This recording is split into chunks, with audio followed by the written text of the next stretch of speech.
Segment 4, Fantastic Robots.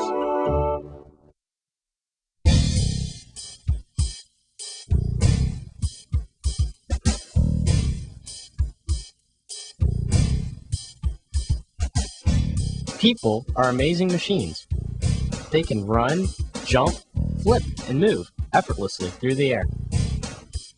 The hands can move and react fast and accurately. The body is flexible and well balanced. That's why scientists are studying how people move in order to build some fantastic robots.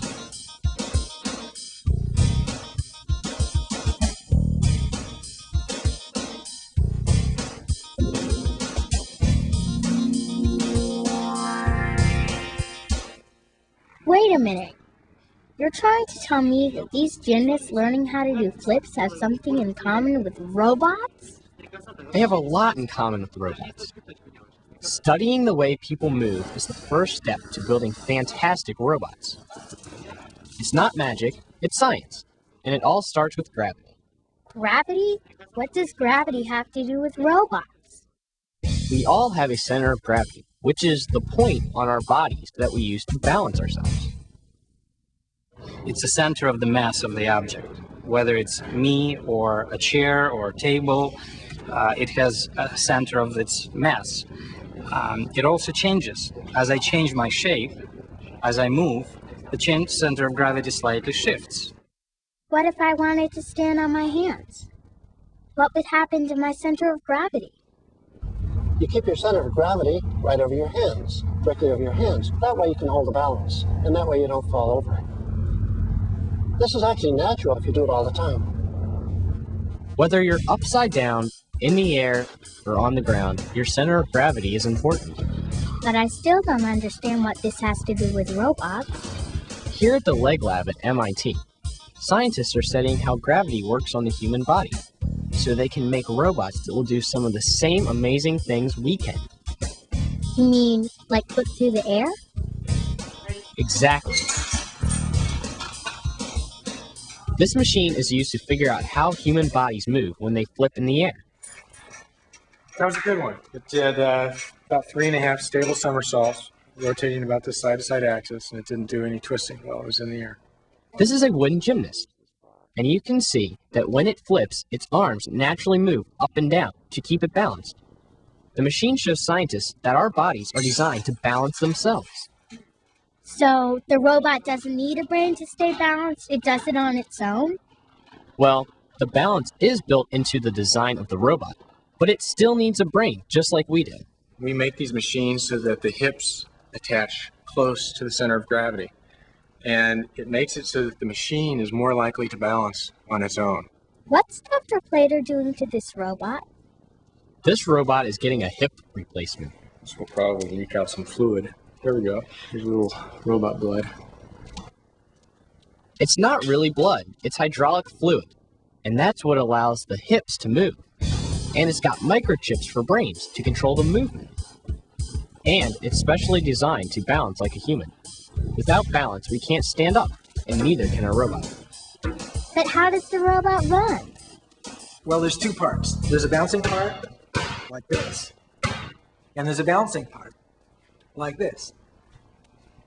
For our robots, we built springs into the legs that cause them to bounce pretty much the way this ball bounces on the ground. But in order for the robot not to tip over while it's doing this, it has to balance. Is this how we balance when we run? If you think about how a person works when they're running, the body flies through the air, we put our foot out in front of us, and our body travels over the foot until we fly into the air again with the body in front of the foot. And the whole idea is to put my foot about halfway along the path that my body's going to travel. So if you think about what path the body moves on while it's over the foot is underneath the middle of that path, and therefore it stays balanced. Scientists learned from watching gymnasts that in order to do a forward somersault like this, you need some energy. The energy of a trampoline or the energy of a running start. And so we did need a minimum amount of speed. We needed it to run about 1 meter per second in order to get it to do a front somersault. And once they got it to run, the rest is history. It does what I call a hurdle step, which is what people do before they do a front somersault, and then it lands on both feet and thrusts as hard as it can and rotates its upper body and then tucks while it's in the air.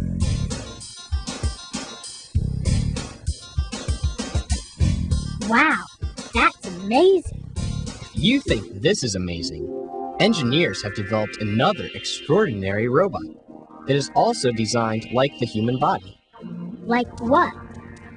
Like the arm, which is modeled after a human arm, and its amazing ability to catch and throw a ball.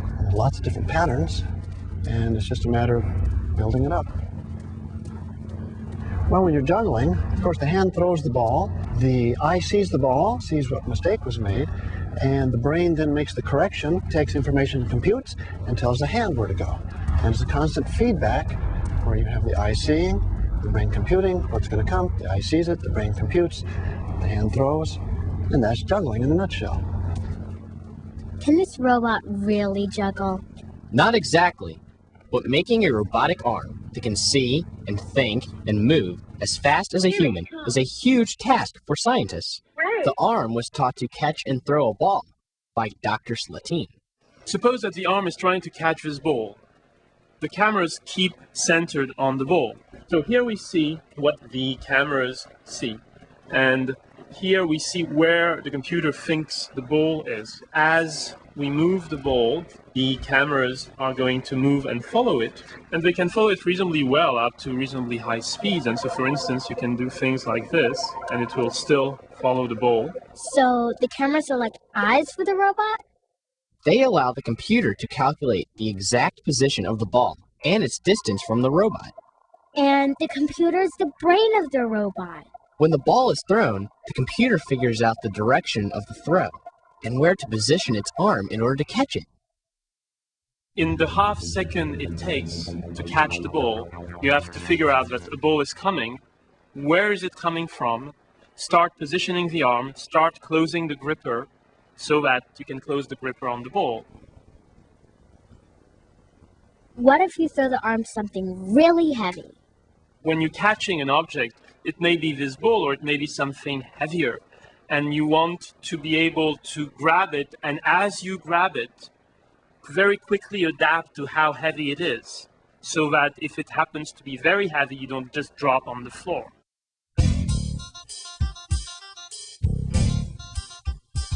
What would happen if you took this robot and put the video cameras on its head so it could see, the computer in its brain so it could think, and then an arm on each side of its body? Could you make a robot that was even more like a human being?